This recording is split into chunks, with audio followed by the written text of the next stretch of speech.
Welcome to the China Compass podcast on the Fight, Laugh, Feast network. I'm your host, Missionary Ben, or Ben if you want to call me Ben for short. Someday I'll get around to telling you more of my nicknames that I've used over the years in China. Today we have an article to start out that I found just in the last few hours or day or so on the internet about China. It's something that interests me, maybe interests you. Domestic tourism soars in China, but foreigners stay away. And the article is describing the reality that in the last 5 years since COVID began, most foreigners have avoided China. Whereas before there was quite a bit of tourism happening there. I think I read that in 2019, 100 million foreigners visited China as tourists. Mostly tourists. I'm sure some were doing other kinds of work, missionary work or for actual work. But almost 100 million visited in 2019.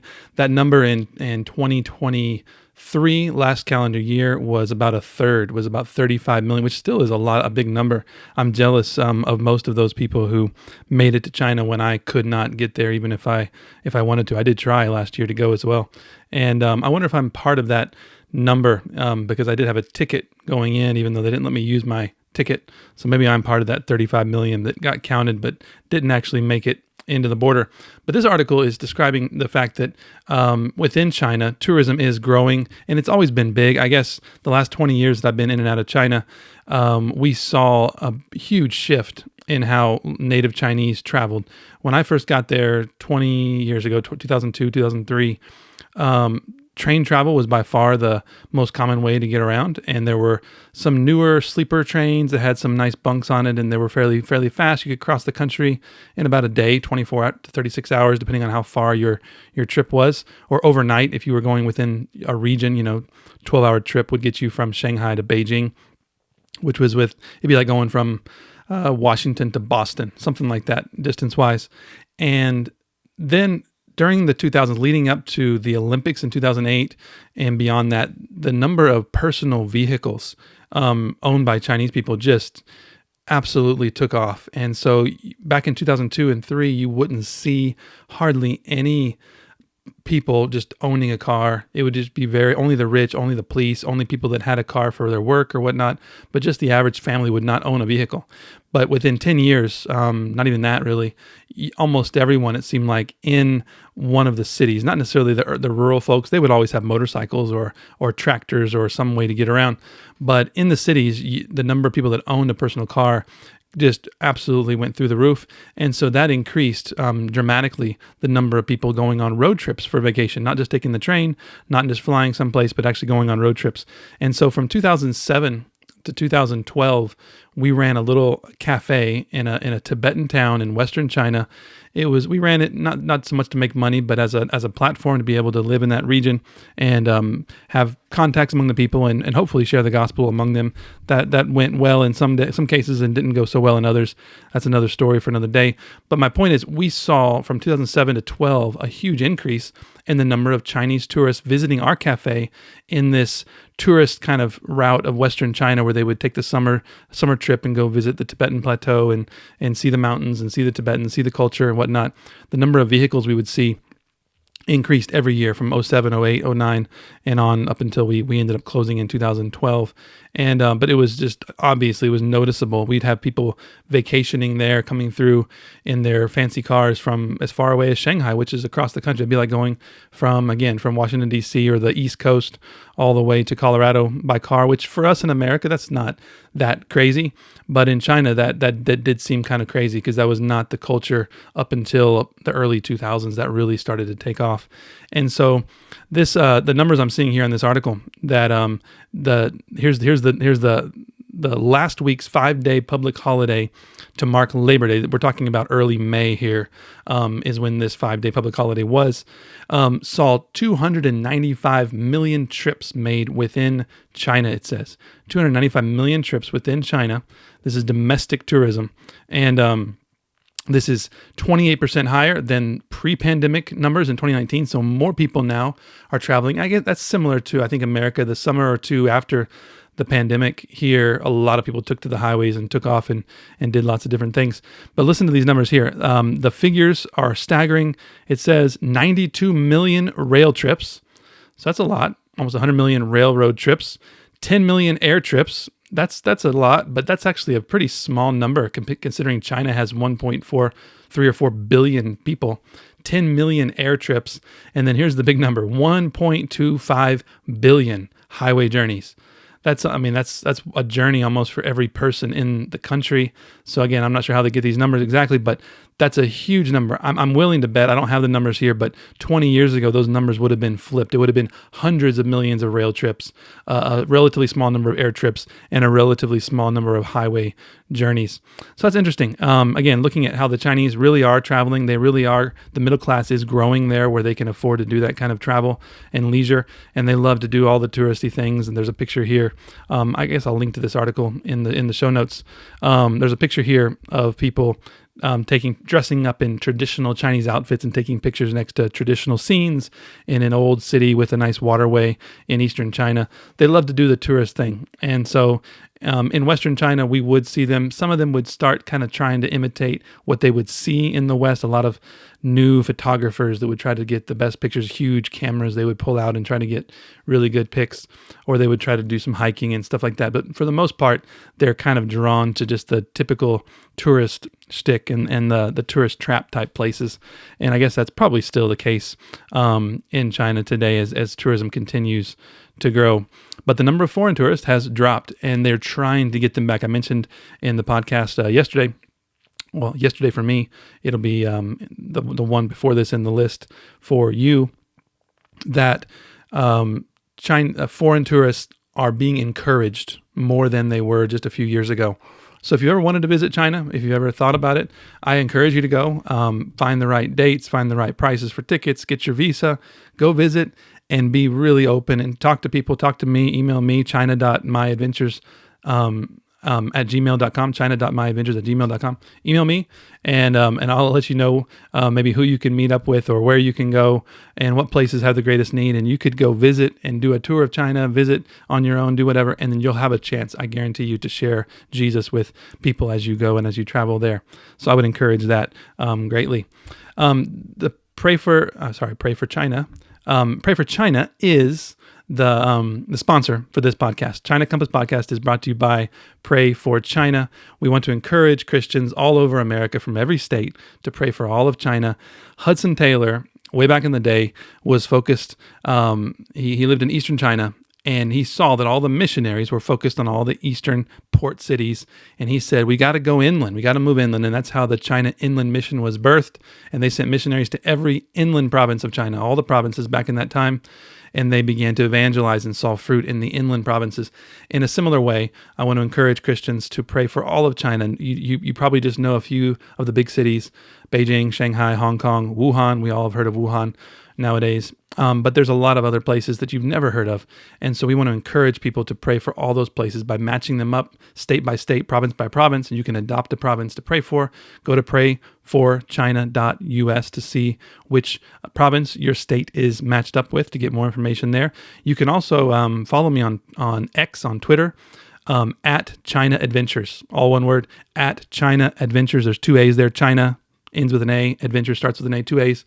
At China Adventures. Every day I post a different place to pray for in China. I'm going through once a month. I'm going through China's 30-odd provinces once a month, posting a new city each month, each day, and going through the provinces once a month. So every month we go through all the provinces, and each month it's a new city within those provinces. So in a year, we're going to cover hundreds of cities that most people have never, ever even heard of. And we're talking big places with millions of people there in China. And so I encourage you to follow me there. Again, at China Adventures on Twitter and on X. And you can be reminded every day to pray for China and visit the website, prayforchina.us. That's the word for, F-O-R, there in the name.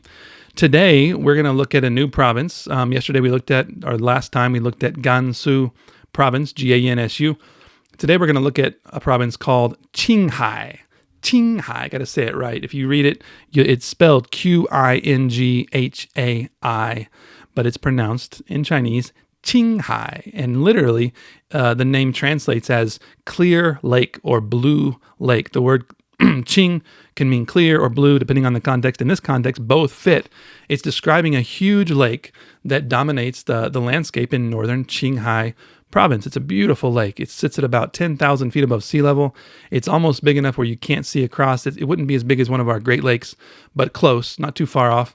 And just a massive lake, beautiful blue water, Tibetan villages lining the shores in different parts and different areas.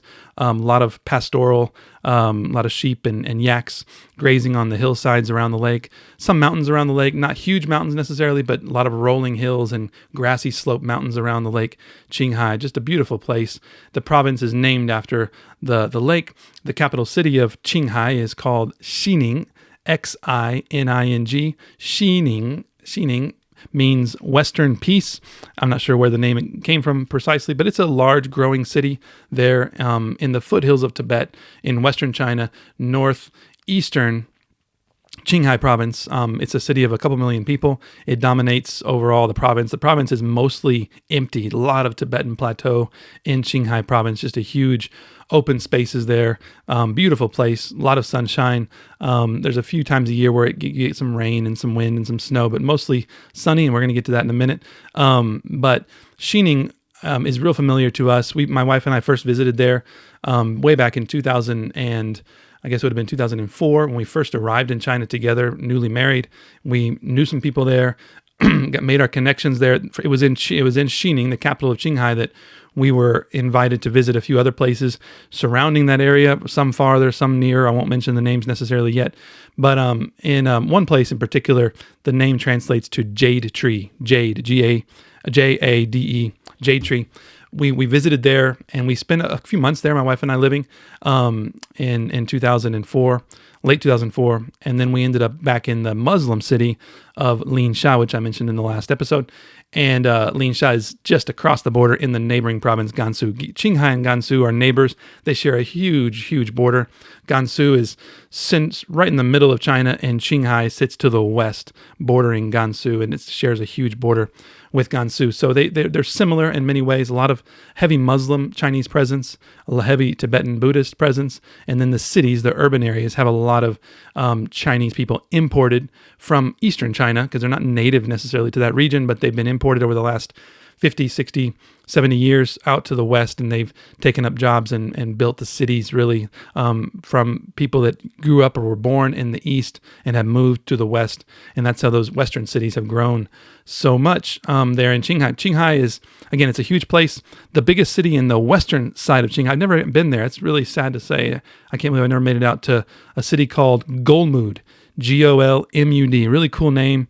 It's a huge city that kind of grew up in the middle of nothing. It was just desert and rolling hills and grassland out there, and nomadic Tibetans and nomadic Mongols out there up until probably a few decades ago when communism kind of took over. They began to build up cities like that, and there's mining out there. And so Golmud is a big city. It's really on the way from China to Tibet, to the province of Tibet, Lhasa, Tibet. It's on the railroad line that is now connecting China with Tibet. Xining is where the railroad kind of really begins, the capital of Qinghai province. It goes west about 12, 15 hours to Golmud, and then from Golmud turns kind of southwest and goes over the Tibetan plateau all the way down into Lhasa there. I've never ridden the train there all the way. A few things that I wish I could have done or wish I had done. There's reasons for not doing that. We're going to talk about Tibet in the next episode, and I'll talk a little bit more about some of those details in that next episode. So Qinghai is so big, and again, in the far south, you have Jade Tree, way down south, and that really borders Tibet in the south.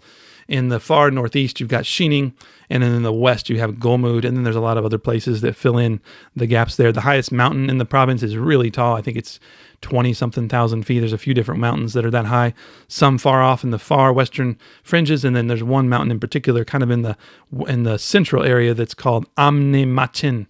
And we've seen it. The highway goes by it Beautiful mountain. It's almost always in clouds, hard to see, but just a massive mountain from base to top. It's as high as Everest is, really, from base to top. Although the overall altitude is not as high. It's 20-something thousand feet, but beautiful mountain. Qinghai is just an amazing place. So pretty, so beautiful.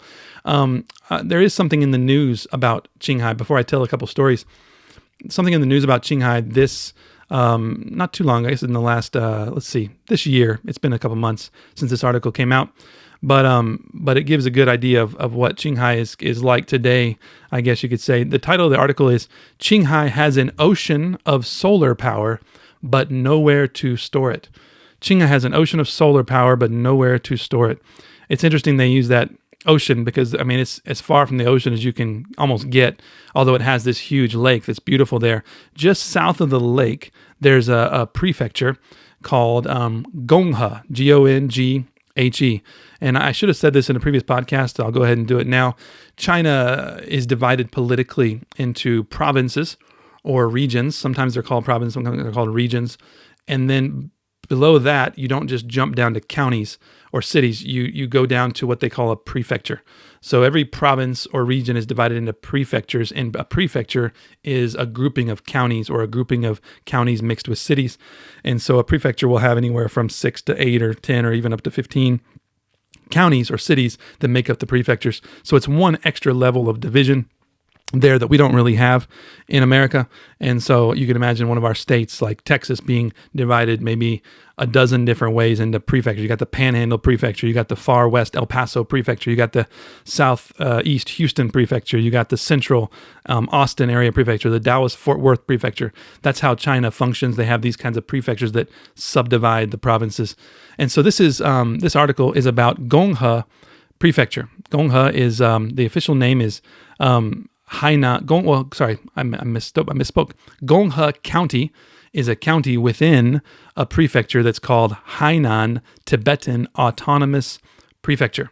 Hainan Tibetan Autonomous Prefecture. Hainan translates as south of the sea, which is referring to the lake, not really a sea proper, but the lake that's there in the province. It's just south of the lake. And then Tibetan Autonomous Prefecture means that there's a lot of Tibetans there, and the communist government calls it autonomous, even though it's not really autonomous, but they kind of say this is set aside for Tibetans, this area. And there are probably some token Tibetans in the government, and that's why they can call it autonomous, but it's really not autonomous in any meaningful way. So this is where this takes place here. Here's the deal. A sea of solar panels stretches out across, listen to this, 345 square kilometers. 345 square kilometers of pure solar panels out on the grasslands, out in the sunshine of the high mountains. This is probably 10,000 feet above sea level there. It makes it the world's largest photovoltaic, I never heard that word before, power park in the world is outside of Gonghe. I've driven out these roads. I can picture right in my head where this would be, with big mountains further south that you can see in the distance, the rolling hills to the north and the lake just beyond those, and then just yaks and sheep grazing in the grasslands, and your occasional Tibetan going by on his motorcycle. Used to be horses, now it's motorcycles have taken the place of their horses for the most part out there. But 345 square kilometers of solar panels and another 265 square kilometers of new panels set to be installed. That's going to be almost over 600 square kilometers, which in miles is not 600. It's probably a couple hundred square miles. That's still a lot of miles of solar panels there. And they do get a lot of sun. The article here says that this will occupy an area about the size of the city of Chicago. And Chicago is a pretty big city if you know your geography very well. Now, the article makes the point, and this is what the article is about really, is that they have all this solar power and tons of solar being made there, being caught there, or whatever you want to call it, but there's nowhere to store it. They got to send it somewhere. It's got to be used up, or it'll start to deplete and start to be used up. And you're so far from the areas of China where they really would need more energy and power that they're kind of in a catch-22. If we use it close to home, we don't have enough people to use it. If we send it across the country, it's going to deplete itself. It doesn't make as much sense. It's too expensive.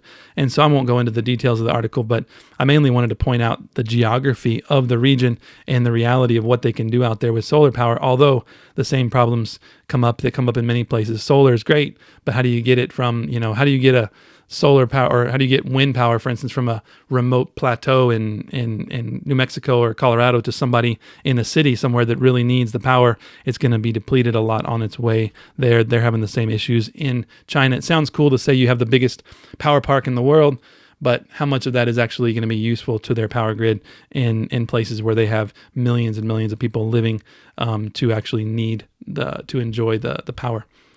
I wanted to share, that same county, Qinghai County, my first experience in Qinghai County. I want to share with you. It's my earliest memory of that area. I've been through there really since then many, many times, almost more times than I can count, driving the main highway from Xining southwest to Jade Tree. The main highway goes through Qinghai. We've had many meals there. We've spent the night there. We've been through, and the mountains further south get bigger and bigger. It's just an amazing thing. The highway goes up over almost to 16,000 feet on the highway going south through the province. And we would stop at the top, at the highest point, and walk up a little further up the hill. And you could say you went to 16,000 feet on foot, even though you only climbed a few hundred feet yourself. But we would go up that way and do that. But my first visit there was with my brother back in 2003. We were both still teenagers, I guess. He would have just turned 17, I think. He graduated high school a year early, so I think he just graduated high school, just turned 17. I would have been 19 going on 20. So we were 17 and 19. We were traveling together for a couple weeks across China. We were carrying big suitcases full of tracts and little Bible portions that we were trying to discreetly give out. Mostly at night, we'd go out into a town and just canvass a whole city with these booklets so that people could hear and read about Jesus for the first time. And there was a way, a follow-up that could be done with the ministry I was working with back at the time. And so we had these huge, heavy suitcases, and we're trying to travel through these remote regions by bus primarily, sometimes by taxi, sometimes we'd have to hire a vehicle to get there. And so when we went to Qinghai the first time, it was in that sort of situation. I remember the days previous, we had been stuck one day entirely on the side of a highway waiting for a bus that, when it finally came, this one bus that was going over the mountains to get us into Qinghai province. It was the bus that would take us from Gansu to Qinghai in this remote area. That particular bus finally came, and it only ran, I guess, once a day, and it hadn't run the day before because of rain, and the roads being muddy, and so it was literally, people were hanging out the door when it pulled up to the intersection we were waiting at, and all the people were hanging out the windows, but there was just no way to get into the bus without, I don't know, it just didn't look possible to us gringo American kids. And we had spent hours and hours waiting for this bus to come. We had been standing out in this field and just playing. Actually, we were playing catch. We had our baseball gloves and a baseball or two, and we were playing long toss just out there in the beautiful grassy Tibetan pasture next to a beautiful river and mountains around. And at one point while we're waiting, this whole crew of Muslims showed up in a big truck. And by the end of the afternoon, they had already started building a building that was going to be like a new roadside restaurant. It was really amazing to see how quickly they just all got out and started working like the Amish would do, maybe in like a barn raising, but it was a Muslim restaurant raising on the side of the highway. They open up restaurants all over Western China on the sides of the highways there, and that's one of their big businesses that they do. And so I got to share the gospel with one of their leaders and give him a booklet and talk with him. Finally, the bus came. There was no way getting on the bus. So me and my brother and another couple guys that were still stuck with us, including a monk, a Tibetan Buddhist monk, one of them went back to town and hired a little truck to carry us over the mountains. And it was a truck that had a just room for one person in the front with a driver. Me, I took the opportunity to sit in the front because I spoke Chinese. None of the my brother didn't speak Chinese, so that was my excuse to make him sit in the back of the truck in the cold and the wind with the other guys. And oh my goodness, we bounced over the mountains for hours and hours, and I tried discreetly to toss a few bundles of booklets to the few houses we passed along the road. And my brother sat back there listening to his Walkman and his, Christian, probably DC Talk or Newsboys back in the day. And just bouncing back there in this rough road with the monks all around him, smiling at him and looking at him and wondering what the foreigners doing or thinking. We finally make it to our next town there in Qinghai province, the first town there. And my brother wasn't feeling good because of, I guess, the experience on the bus. So that night I went out by myself and did our work and what we're doing with the literature. The next day we get on another bus. And we had to get to Jade Tree somehow, some way, but we had never been out there before. We didn't know where the roads connected or didn't connect. And so we ended up taking a bus that somebody said was going to get us to Jade Tree, but it didn't. It got us to the highway that leads to Jade Tree, and then they dumped us off on the side of the highway a couple hours south of Qinghai. Again, Qinghai, the town I mentioned that had that currently has the solar development going on. We were on the side of a highway in a little village a couple hours south of the main Qinghai area. And so it was a few restaurants, some Muslim restaurants along the highway like they usually do. And so we ate some food and hung out along the highway, and everyone said, there's a bus coming, there's a bus coming. There's a bus coming from Xining, the capital, heading to Jade Tree. Just wait here. And we waited and we waited, and we started playing catch again. So I remember standing along the highway for a long time, just playing long toss in the dirt. It was real dusty and kind of dry in that region, arid, and playing catch there and waiting for the bus to come. Some buses would come, we'd grab our stuff and run up, and no, we're not going to Jade Tree, we're going somewhere else. Or one or two would come and, oh, we're going there, but we don't have any seats, we're all full. Wait, just keep waiting. And we waited. I forget how many hours we waited. Finally, one came, and we were able to get on a bus to Jade Tree and make our first journey there.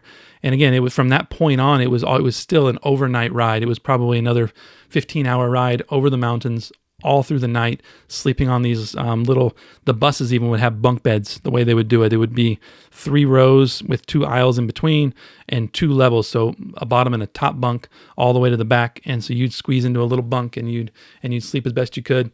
And we arrived there the next morning in Jade Tree, worn out, from the travel, obviously, bags still full of lots and lots of literature. And but we got there and we were able to find a hotel and settle down there.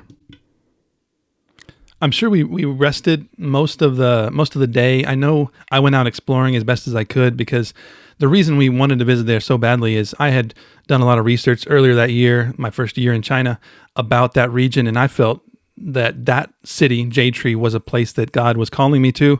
And it turned out that I did go back there with my wife when we first got married for a few months. We wanted to stay there. We couldn't stay as long as we'd like to. Different things happened, and we ended up moving to more of a Muslim part of China, in the neighboring province. But we continued with our contacts in Jade Tree for many years. But this was my first visit, so I wanted to see for myself the mountains. I wanted to meet the people. I wanted to do what I could do and talk to people there and just see if there was some confirmation that this was a place that I wanted to go back to. And I did. I received that. I don't remember if it was anything specific, but just being there, seeing the place for itself, what I experienced when I was there. And I'll share one more story here in a minute, but it just confirmed to me, like, yes, this is the kind of place I need to come back to and live and focus. There's no church there. There's very few believers of any kind there. It's remote. It's the kind of place that most people don't want to go. It's so far, so remote, so hard to get to. We're talking at that time, if you flew, you could get to Xining quickly by flying, I guess. But the way we would travel to save money is by train. So this is so far. Let's say from Hong Kong, you would take from Hong Kong a 3-hour train ride north to Guangzhou, the capital of that province, and then you take another train that would be about 40 hours to Xining by train. And then you take this overnight bus that would be 15 to 20 hours on the bus. So we're talking 60 plus hours overland to get to Jade Tree from the major metropolis of let's say, Hong Kong. So it's so remote. Most people didn't want to go there. And so we were really excited to finally make it ourselves, because we had been coming from Hong Kong as well. And so we were there, enjoyed the day, wandered around, met some people, and just enjoyed the sights. I'm sure we took some naps and slept a bit from the night before. And then when evening came, we were only there one day, and we found out when the bus was leaving the next morning, going on from there back to another province called Sichuan province, which I think I'm gonna cover Sichuan here in a couple podcasts. And Sichuan is where Early Rain Covenant Church is located. We needed to get to Sichuan and make our way to Chengdu to finish our journey and then fly from Chengdu back down towards Hong Kong. And that was our goal. So we only had one day, one night to spend in Jade Tree. And so we found out when the bus was leaving the next morning. We knew we had to be at the bus stop by 8 o'clock to catch that one bus. There was only one bus a day that went over the mountains to the next city over the mountains in the first city in Sichuan province. And so we had to know that. And then that night, after dark, pretty late, we went out and we started to try to canvass the city again, like we had done in many previous cities. And I remember having trouble at first finding places where there weren't people. A lot of people were out. It's summertime there at this point. It's probably late June, early July, and so it was fairly relatively warm compared to what it could be there in the winter and what it is there in the winter. So people were out later, walking around back and forth. There's some bars, there's some pool halls. The Tibetans like to play pool, and some of them like to drink a lot too, I guess. And so I remember we kept having these guys try to give us taxi rides.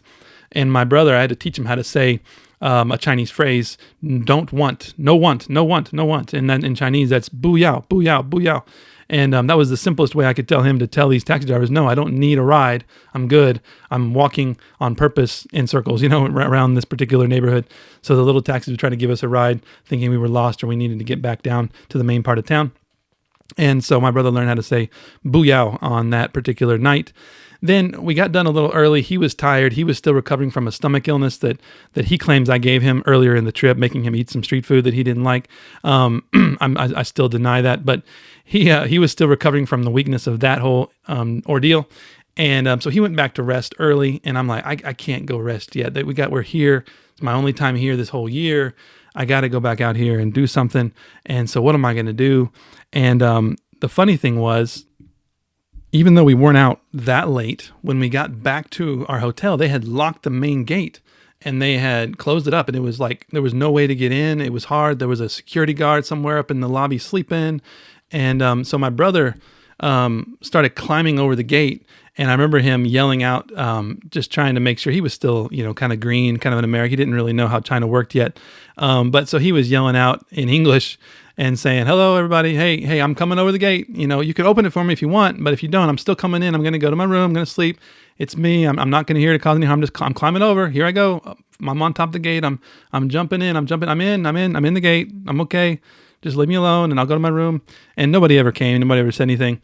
And so he went on in. I stayed outside the gate and I continued walking around the city that night. What I did next, and again, I can't remember what time this was. This might have been pretty late already. It might have been as late as 2 or 3 in the morning, or even 3 or 4 by the time that we kind of parted ways and I went on. There was a monastery sitting on a hill that kind of jutted out right in the middle of town, not too far from the center of town. And it was a really picturesque kind of scene with this monastery on the hilltop. And we had seen it all day. And we had these Tibetan tracts with us. And the Tibetan tracts are generally read best by Tibetan monks. They tend to be the most literate people. They study and they read for a living. That's what they do. That's their job, is to read the religious literature. The average Tibetan person can't read Tibetan very well, but the monks can. And so the goal is to get this Tibetan literature to the monks as best as possible, to them, give it to them. And there's been places in the past where we've just given it to them straight up. And then in this case, my goal was to leave the literature at their doorsteps or in their monastery, wherever I could get it there. So I said, I'm going to try to get up this hill and try to get up into this monastery and see how much I can canvas with these Christian booklets in their language there. And so I remember coming around the side of the hill. I didn't just walk up the main road that led up into the monastery. I walked up the hillside and it was pretty steep. And I remember trying to work my way in the dark, kind of through the bushes and whatnot, to get up in there. Came up and finally got up into the main building area, and there were some buildings here and there, not really a fence around it per se. And I remember at one point getting a little spooked because I saw something moving in the shadows, and then I looked and it's a cow or a yak. It was a big animal just kind of sitting there sleeping or grazing there next to one of the buildings. And so I worked my way through all the buildings, leaving the booklets wherever I could on the doors and wherever I could find places where they'd be found and not just disregarded as trash.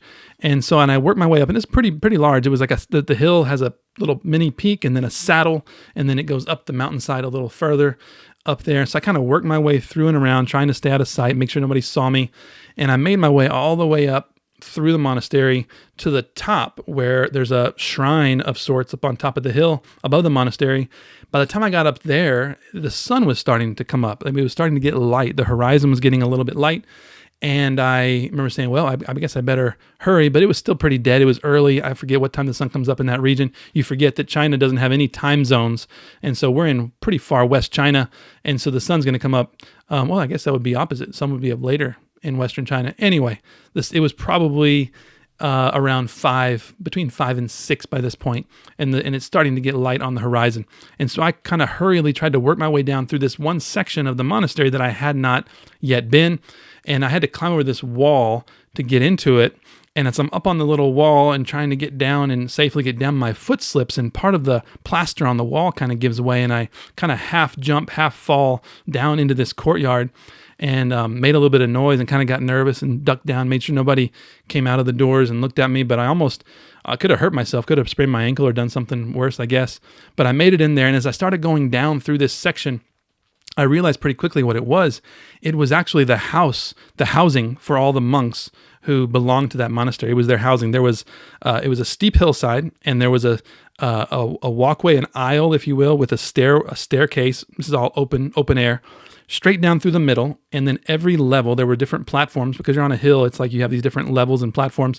Every few feet, there was a different platform, and to the right and to the left, there was a little pathway off, and there were doors and like little mini apartments and homes there. And in front of all the doors, you could see the little monk slippers outside the doors where they'd slip off their shoes and go into their little quarters.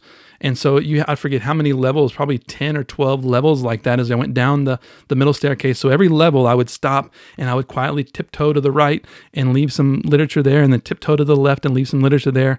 And then the next level, tiptoe right, left, next level, right, left, just all the way down. And I was really, really nervous because it's getting light. I can see it's not dark anymore. And I'm just waiting at one of these points for somebody to open the door and just be staring at me, just a monk looking right at me. And I would have probably smiled and handed him a booklet and tried to be a friendly, dumb tourist and just walk on back. But nobody ever came out, and I made it down through that section, and then I made it on down, and I was back in the main buildings below. And I figured it's light outside. I don't have time to go and hack through bushes again. It's going to look weird anyway. So I just started walking down the main road back to town. And as I walked down the main road, and it kind of had a couple switchbacks as it dropped down the hill towards the town, I remember about halfway, I started running into worshipers, Tibetan worshipers, just usually that early in the morning, old women and old men, mostly women, swinging their prayer wheels and chanting to themselves, repeating the mantras back and forth to themselves. I started running into them going up early morning to go and do their circuits. They'd walk around the monasteries and do their morning prayers and different things like that. And I remember, I should have been grieved, and obviously I was grieved for them and the lostness that you see in that kind of situation. But I remember having just planted all the seeds that I'd planted, I remember thinking to myself, just being really full of joy in the moment, thinking, thank you, Lord. Thank you that we had a chance to at least do something here. I don't speak their language yet. I speak a little bit of it now. I didn't speak any of it then. I can't talk to these people, but they can read your word. They can learn about Jesus in that way. And I started singing to myself as I went down the mountain and just kind of worshiping myself. As they're going up worshiping, I'm going down worshiping, and I made it back to the hotel. By then, the gate was wide open because it was like 7 a.m, and I had to go wake my brother up and say, hey, buddy, you got to wake up. We got to pack up. We got to get out of here. It's 8 o'clock. The bus is leaving. We got to get out of here because the bus is leaving, and because I just covered the whole monastery in tracks, and they're going to be looking for us probably in a few hours. So we need to be on the road and out of this place. And so we made it to our bus. He didn't like getting woken up, but I didn't like not sleeping a wink that whole night. And so we made it onto the bus and on our way. And the story's going on longer than I think I expected it to go, but I'll finish the story by saying this. As we kind of made our way out of town, we crossed right underneath the monastery again on the road, leaving town. Got to look up and see it one more time. And I've been back to that city many times since then as well. Actually, I'll go ahead and say this now. That monastery, 7 years later, was destroyed in an earthquake. And the town itself, most of the town was destroyed. Many people died. Tens of thousands of people probably died. There's no guarantee how many. The Chinese government kind of tries to obscure those numbers a little bit, but the monastery was destroyed, was broken down, has had to be rebuilt in some sense since then. And so that's all happened. That was 7 years after it's been. I can't believe it's been 14 years now since the earthquake happened. That's wild. But and so as we're heading out of town, it's a couple hours, kind of working our way through some populated areas near the river. The Yangtze River begins in this region of China. And we work our way up, and then finally we got to start climbing this pass. And it's a long dirt road up this huge pass that's the border between Qinghai and Sichuan province. And as we got near the top of the pass, the bus stopped for a while. I forget why it stopped. If it was just a potty break, a pit stop, or whatever it was, it stopped up there after a few hours. And my brother and I got out of the bus, and we thought, hey, this is cool. This is a beautiful area. You're way up above tree line, just grass everywhere, just beautiful place. And so we start hiking up the side of the mountain. They're thinking, oh, they might be here for a while. Who knows? There might have been construction on the road. I forget what it was that caused the bus to stop. And so we walk probably a half mile or maybe more away from the bus, kind of working our way slightly upward and over just to kind of get some pictures and just enjoy the beautiful scenes. And then all of a sudden the bus starts to honk at us. And we're thinking, oh, good grief, we left our bags are on there, everything's on there, and we're pretty far away, and now they really want to go. They're laying on the horn, and it's time to go. And so we start running, and we're up about 12, 13,000 feet, and we start to run, and it's downhill, slightly downhill, and we're running. We're like, we can run downhill, no big deal. Again, we're 17 and 19, and we ran, and you're trying to not stick your foot in a hole because of the tundra the way it is. It's got it's not real flat. It's got a lot of holes in the soil. It's kind of hard to do. So you're kind of jumping back and forth trying to avoid the holes. And finally made it, and we get there, and everything felt kind of good at first. And we get on the bus, we're breathing hard, and we go to the back and we sit in our seats, and then it hits, and you're like, I can't breathe. Like, I've got no oxygen. I'm trying to catch my breath, and it's just not there. You're up at 12,000 feet. There's no oxygen to catch, and you're trying. And then I look, and I don't have any water. All I have is a bottle of Pepsi. I was trying to get some caffeine, I think. And all I have is a bottle of Pepsi to drink and no water for my parched mouth. And so I know it ended. We didn't die, but I remember being really distraught for a few moments there as I couldn't breathe and as I had no way to get water down my pipes, and only some carbonated Pepsi that did not taste good at all at that particular moment. So that was my first experience in Qinghai province, and especially looking at Gonghe, the baseball on the side of the highway, and then Jade Tree as well. Made it back many times since then, and some fun stories. There's a lot more I could tell. I've got to kind of hold off. We went to Jade Tree many times over the years. I'll tell a couple more stories that tie into Jade Tree in the next podcast when we talk about Tibet, the province of Tibet. As we bring this particular podcast kind of to a close here, I do want to look at what we're calling China Compass Q&A. So we're going to go through all sorts of questions about China, real basic questions that I've been asked over the years about China. And we've already looked in the previous two podcasts, kind of a China 101, basic stuff about China. In the last podcast, the Chinese church, different questions about the Chinese church. Today, we're going to look at a few questions about Chinese people. And some of these are kind of funny. Some of these are more serious. The first question is, why do all Chinese people look the same? Why do all Chinese people look the same? And that's kind of a funny question because it's really not true. We think when we're over here in America or wherever that they all kind of have the same look. When you're there and you live there and you see the huge variety of people, you don't think they all look the same when you're actually there. And especially when you travel between different regions. Western Chinese people look way different than the Southern Chinese and versus the Eastern or the Northeast. There's a huge difference in the way people look. And even the hair color, the facial hair, the height, the size, the way they talk, even, obviously the dialects are different. And so that's really a misnomer that Chinese people all look the same. They tend to have a similar skin tone, but as far as features goes, there's all the variety there that we see in any other country on Earth. Even the slanty eye thing is kind of a misnomer. I don't know. I've never done the science on that, but you see all kinds of people, big eyes, small eyes, different things. Even in Western China, you see some blue eyes among the Muslim peoples of far West China. Speaking of that, the next question is, how many people groups exist in China? So Chinese people, it's not all one people. There's lots of different people groups in China. Officially, the Han Chinese, HAN, are the biggest group, but even they could be subdivided many, many, many times between regions. The communists have tried to kind of bring them all together under that banner to unify the country, but it's really not historically accurate. But besides that, there are about 500 different people groups, different ethnicities that live within China's boundaries. And this includes dozens of groups that would consider themselves Tibetan Buddhist groups, many, many Muslim groups, lots of tribal groups in the South Central, some even Siberian kind of tribal peoples in the far north and northeast, and the Mongolians really in the north central area. 500 people groups. If you want to read about this more, I'll put a link in the in the show notes. But there's a book called Operation China, put out by Asia Harvest, asiaharvest.org. Operation China. Actually, you don't even have to buy the book. On their website, you can look at all the profiles, the prayer profiles for all the people groups that are within China's boundaries. And this book, I got a hold of this early on in China. That's actually what led me to Jade Tree when I was first in China, because Jade Tree popped up as the home of one of these particular unreached groups called the Kham Tibetans, Kham. The Kham Tibetans live in that region, and that's what led me to Jade Tree.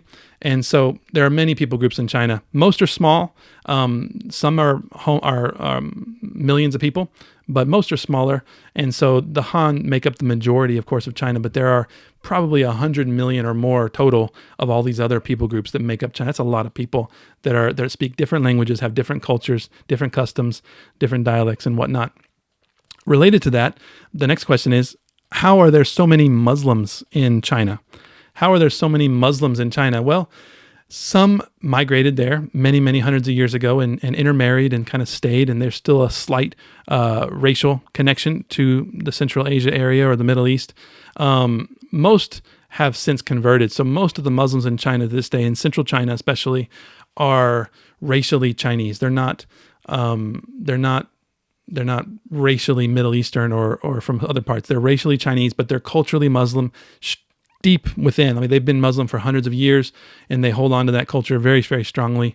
And so that's one reason why there's so many Muslims. They've intermarried, and then they've grown into these pretty big people groups. So there's one group in particular in Central China called the Hui, Hui, and they number about 10 million, and they're primarily in West Central China in Gansu province, we talked about in the previous podcast, but they're also living in literally every city, every county in China, mostly going out to do business and to open restaurants and whatnot all over China. My first experience with the Hui was in southern China, not too far from Hong Kong, where they would open up noodle shops, and I would go every day and eat noodles so I could talk to the Muslims and share the gospel with them and read my Bible there and have them read along with me in my Chinese English New Testament.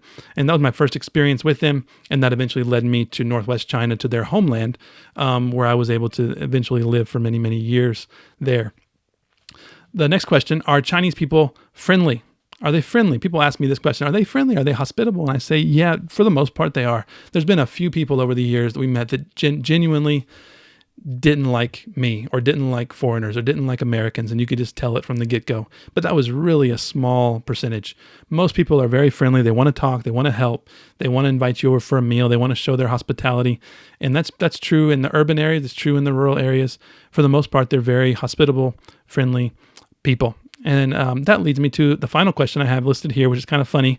Why does it always sound like the Chinese people are angry when they talk? Some people ask me that. Why does it sound like they're always yelling at each other? They're always angry. And I'm not sure what the best answer is there, other than they're generally not angry. Although if they are angry, and if they're having an angry conversation on the phone, you will know it. Like, you will hear it. They're not shy at all about yelling on the phone in public and having that conversation be kind of heard with whoever's around. But generally, they're not angry. They're just talking loud. And part of that is to do with language. In order to be understood in Chinese well, with the tones and with the different words that are fairly similar, you've got to speak loud enough to really hear the nuances of the language and hear the specific tones and the specific words. And so that's one reason why Chinese talk a little bit loud, I think, on the phone.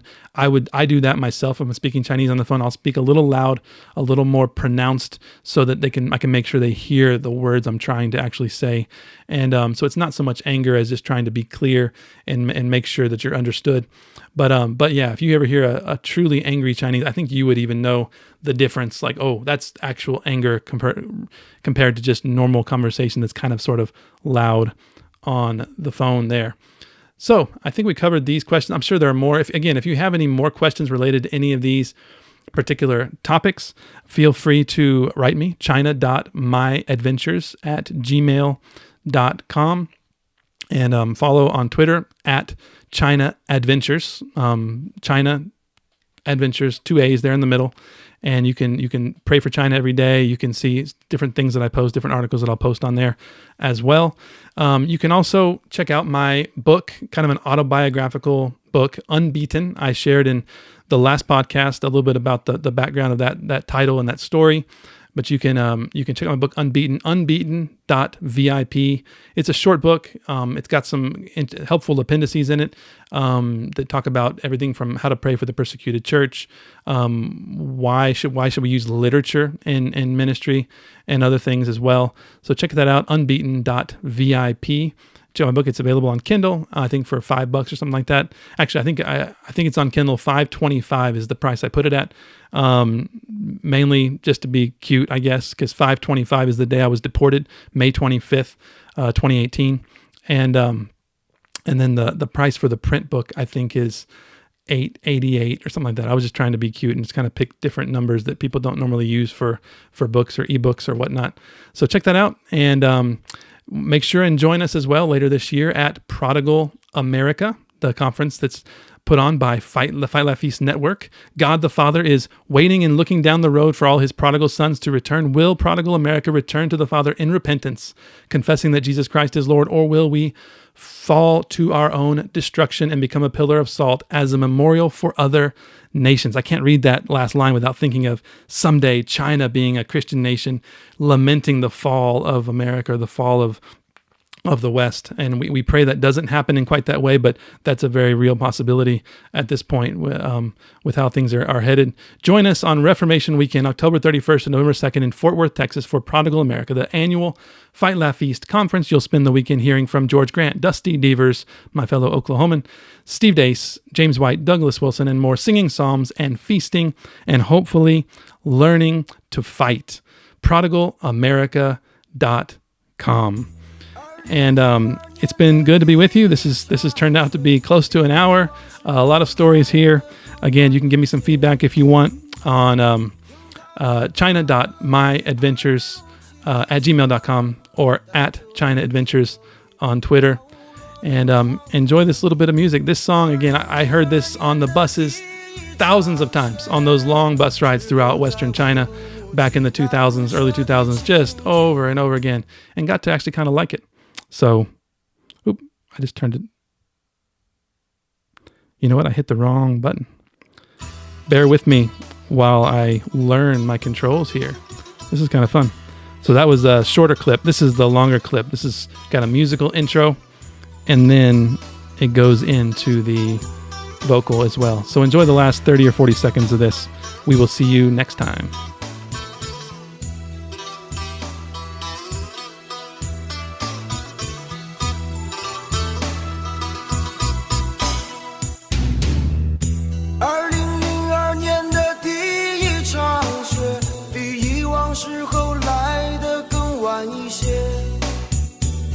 停靠在8楼的2路汽车，带走了最后一片飘落的